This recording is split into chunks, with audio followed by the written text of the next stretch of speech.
And I'm joined now by Paul Tilstone with Festive and we're going to be talking about sustainability. So Paul, we just heard from Olivier a little bit earlier, kind of talking about the data side of when travel is going to return. So I understand you have some thoughts about the sentiment side from what you're hearing from corporate travel buyers of when travel is going to return, especially in the light of sustainability. So what are you hearing? Well, I told Olivier last night that because I was going on after him, I could just say everything that he said is absolute rubbish, and then I can tell the real truth. I loved hearing what Olivier was talking about, looking at new metrics, because you can't go back to 2019 and say this is how it was and then let's compare against that. So it's a really smart approach, and fair play to them.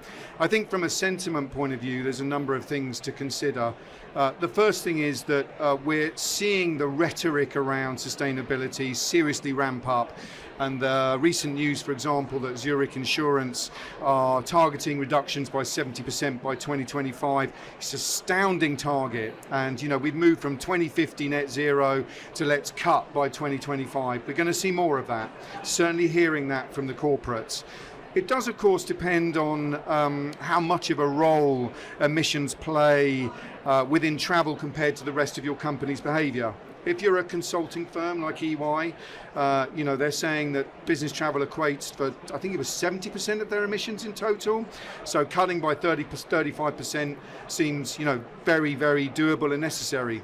You're a manufacturing firm or an energy firm where actually your emissions expenditure is far weighted to other components of your business, and business travel is 1 or 2%, it's going to have a different point of emphasis. So I think that's important to know.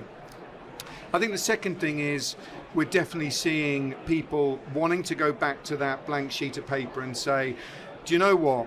We're going from 0 trips here or thereabouts, and it's a perfect opportunity to think about the actual reasons why we travel. Because the best way to be sustainable is not to travel. Now, clearly that's a very, very difficult message for us to absorb at this show, but it's the reality and something that we have to get our heads around. So the way to do that is to focus on where travel brings massive value to corporations, and only travel when that's the case. And from that point on, then you kind of go down the point of using alternative modes of transport, using sustainable aviation fuel, using data to create decisions at the point of sale, et cetera, et cetera. And we can see bits of movement in that direction, but we need a lot more.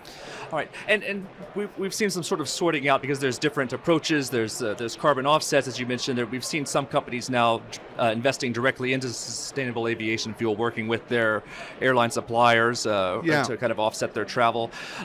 Kind of how do you measure how much of your travel you're actually offsetting? How do you kind of quantify that and measure that against your program? Well, I think first thing I'd say is if you're reliant upon offsetting as your way to demonstrate your sustainable credentials, it's fast becoming not good enough. It was always a little bit of a challenge, but when you're making grand statements about net zero, there better be some pretty robust reductions behind the scenes. Do not rely on just offsetting.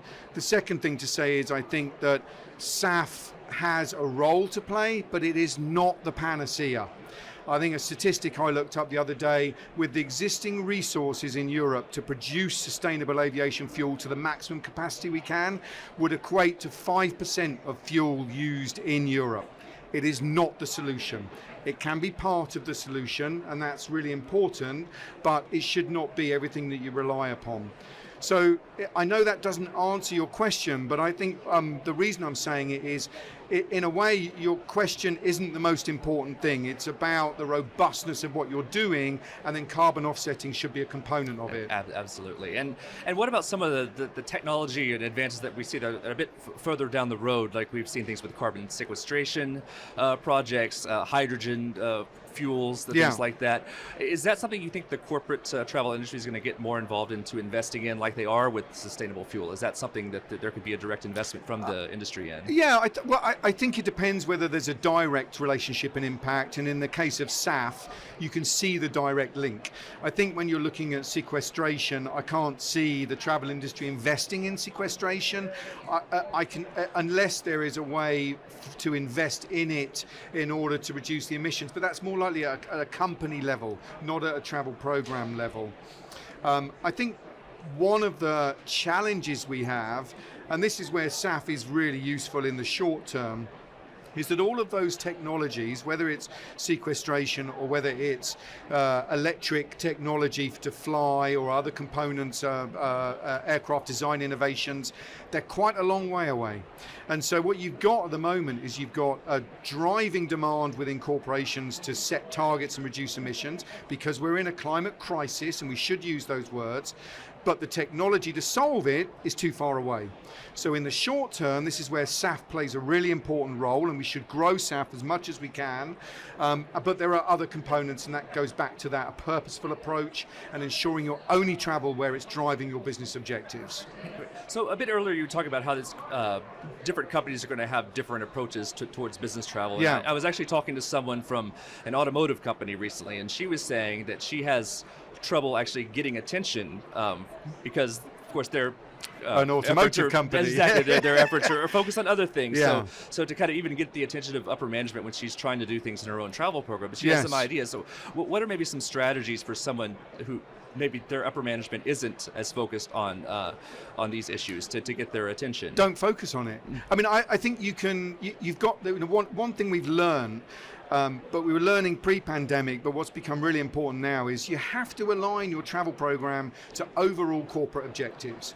And if sustainability is a massive focus, but it's, if you're a car manufacturing firm, it's all on the production, the carbon baked into the production and using it, developing electric engines and all these components, you're not going to get the attention. So take your time to make yourself aware of what needs to happen, get yourself ready, because at some point it will filter down to you, but don't fight a directional tide that's going to be really tough for you. Focus on something else that's going to support those objectives.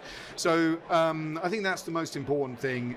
We've all got to be aware, we've all got to play our part, but you've got to do it within the context of what your corporate's behavior is. Okay. And what about the role of the traveler? We've seen, some companies looking at getting information up at the point of booking, and Yeah. this is going to be our last question, by the way. Yeah. And maybe even having kind of individual dashboards with where people can track their own carbon footprints. Yes. What's being done on that end?